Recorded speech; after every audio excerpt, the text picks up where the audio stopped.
Section 11 of Aesop's Fables, a new revised version. The Peacock and the Magpie. The birds once met together to choose a king, and among others the Peacock was a candidate. Spreading his showy tail and stalking up and down with affected grandeur, he caught the eyes of the silly multitude by his brilliant appearance, and was elected with acclamation. The Magpie then stepped forth into the midst of the assembly, and thus addressed the new king: "May it please your Majesty, elect to permit a humbler admirer to propose a question. As our king, we put our lives and fortunes in your hands. If therefore the eagle, the vulture, and the kite should make a descent upon us, what means would you take for our defense?" This pithy question opened the eyes of the birds to the weakness of their choice, and they cancelled the election. The Two Goats. Two goats started at the same moment from opposite ends to cross a rude bridge that was only wide enough for one to cross at a time. Meeting in the middle of the bridge, neither would give way to the other. They locked horns and fought for the right of way, until they both fell into the torrent below and were drowned. The Dove and the Ant. An Ant went to the bank of a river to quench its thirst, and being carried away by the rush of the stream, was on the point of being drowned. A Dove, sitting on a tree overhanging the water, plucked a leaf and let it fall into the stream close to her. The Ant, climbing on it, floated in safety to the bank. Shortly afterwards a bird-catcher came close and stood under the tree, and laid his lime twigs for the Dove, which sat in the branches. The Ant, perceiving his design, stung him in the foot. He suddenly threw down the twigs, and thereupon made the Dove take wing. The grateful heart will always find opportunities to show its gratitude. The Eagle and the Beetle. The Eagle and the Beetle were at enmity together, and they destroyed one another's nests. The Eagle gave the first provocation in seizing upon and in eating the young ones of the Beetle.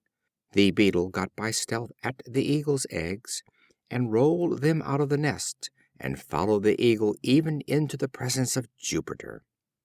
On the Eagle making his complaint, Jupiter ordered him to make his nest in his lap, and while Jupiter had the eggs in his lap, the Beetle came flying about him, and Jupiter, rising up unawares to drive him away from his head, threw down the eggs and broke them.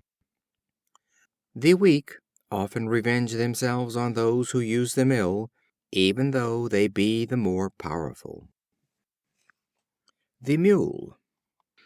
A Mule, frolicsome from want of work and from overmuch corn, galloped about in a very extravagant manner, and said to himself: "My father surely was a high-mettled racer, and I am his own child in speed and spirit."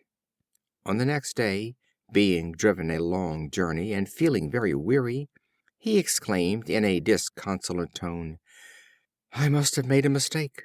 My father, after all, could have been only an ass." The Cat, the Weasel, and the Rabbit.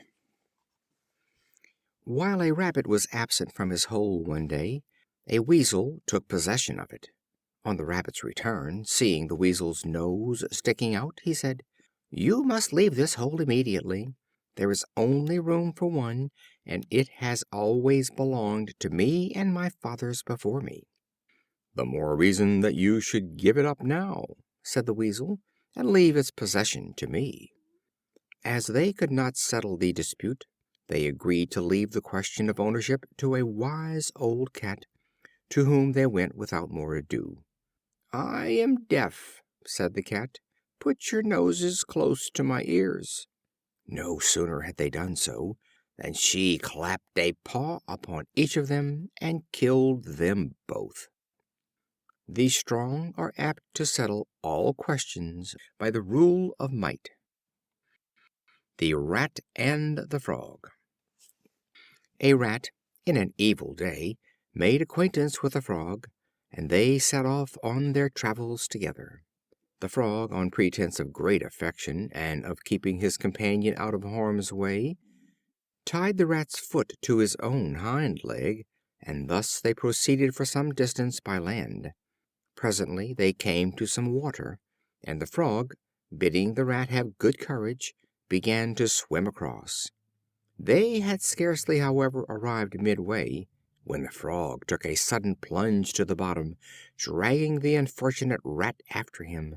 But the struggling and floundering of the Rat made so great a commotion in the water that it attracted the attention of a Kite, who, pouncing down and bearing off the Rat, carried away the frog at the same time in his train. Inconsiderate and ill-matched alliances generally end in ruin, and the man who compasses the destruction of his neighbor is often caught in his own snare. The Widow and the Sheep. There was a certain widow who had an only sheep, and wishing to make the most of his wool, she sheared him so closely that she cut his skin as well as his fleece. The Sheep, smarting under this treatment, cried out, "Why do you torture me thus? What will my blood add to the weight of the wool? If you want my flesh, dame, send for the butcher, who will put me out of my misery at once. But if you want my fleece, send for the shearer, who will clip my wool without drawing my blood." Economy may be carried too far. The Man Bitten by a Dog. A man who had been bitten by a dog was going about asking who could cure him. One that met him said, "Sir, if you would be cured, take a bit of bread and dip it in the blood of the wound, and give it to the dog that bit you." The man smiled and said, "If I were to follow your advice, I would be bitten by all the dogs in the city." He who proclaims himself ready to buy up his enemies will never want a supply of them.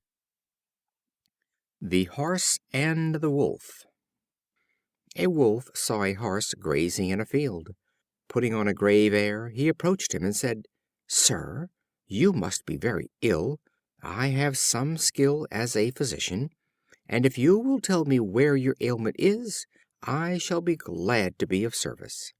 Said the Horse, "If you will examine my foot, you will find what ails me." But as the wily Wolf approached him, with a kick he sent him flying into the air. The Goatherd and the Goats. It was a stormy day, and the snow was falling fast, when a Goatherd drove his goats, all white with snow, into a desert cave for shelter. There he found that a herd of wild goats, more numerous and larger than his own, had already taken possession. So, thinking to secure them all, he left his own goats to take care of themselves, and threw the branches which he had brought for them to the wild goats to browse on. But when the weather cleared up, he found his own goats had perished from hunger, while the wild goats were off and away to the hills and woods.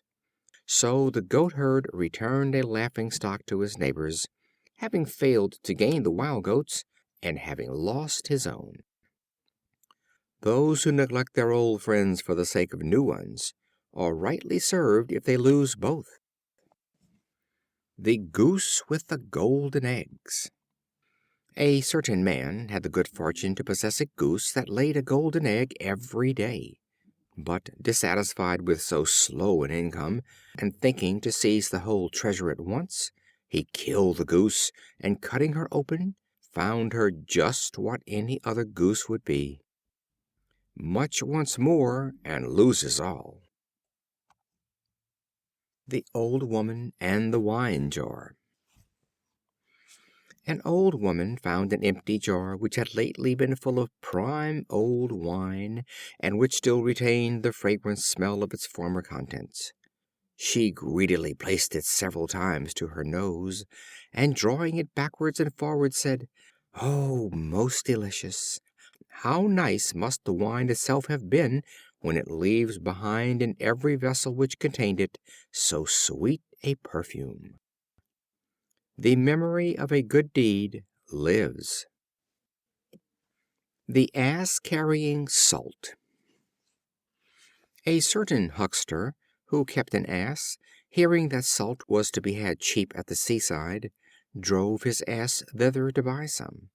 Having loaded the beast as much as he could bear, he was driving him home, when, as they were passing a slippery ledge of rock, the ass fell into the stream below, and the salt being melted, the ass was relieved of his burden, and having gained the bank with ease, pursued his journey onward, light in body and in spirit. The huckster soon afterwards set off for the seashore for some more salt, and loaded the ass, if possible, yet more heavily than before. On their return, as they crossed the stream into which he had formerly fallen, the ass fell down on purpose, and by dissolving the salt was again released from his load. The master, provoked at the loss, and thinking how he might cure him of this trick, on his next journey to the coast, freighted the beast with a load of sponges. When they arrived at the same stream as before, the ass was at his old tricks again, and rolled himself into the water; but he found to his cost, as he proceeded homeward, that instead of lightening his burden, he had more than doubled its weight. The same measures will not suit all circumstances. The Gnat and the Bull.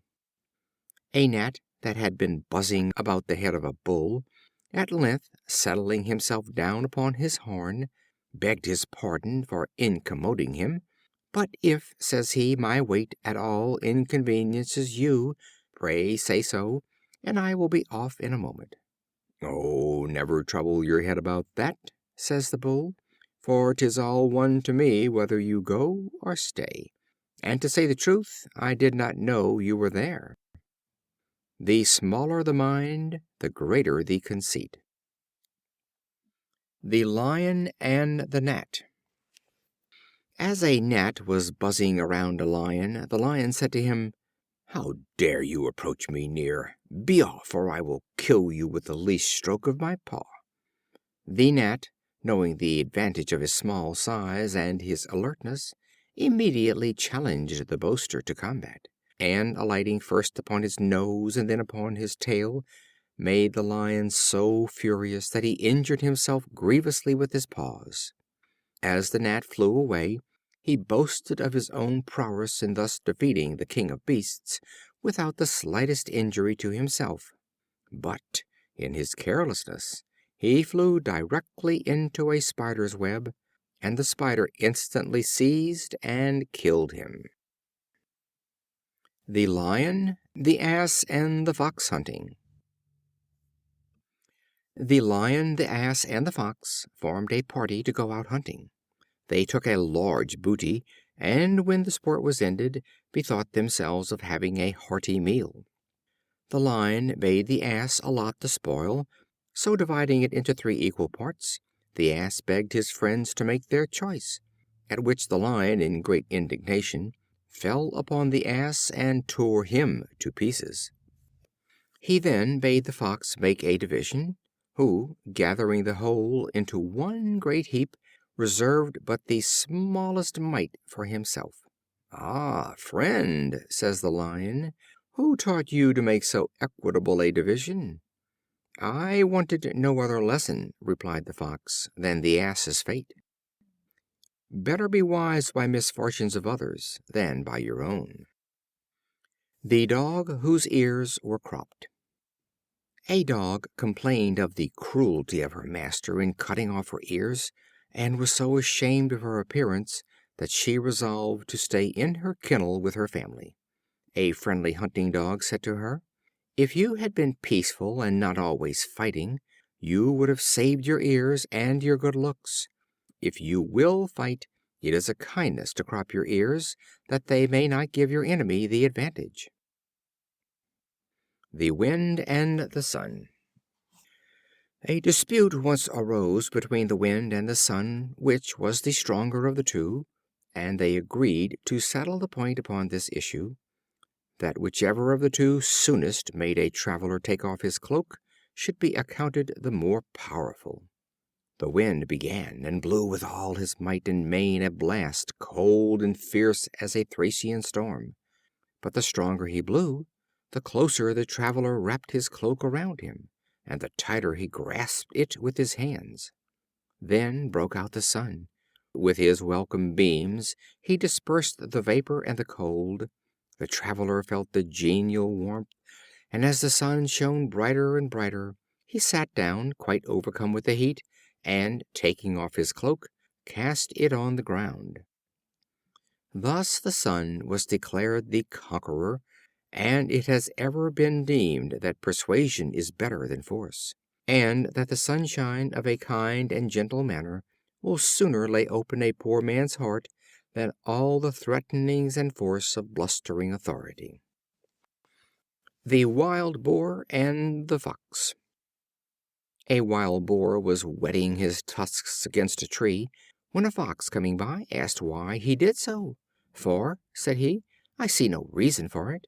There is neither hunter nor hound in sight, nor any other danger that I can see at hand." "True," replied the Boar, "but when that danger does arise, I shall have something else to do than to sharpen my weapons."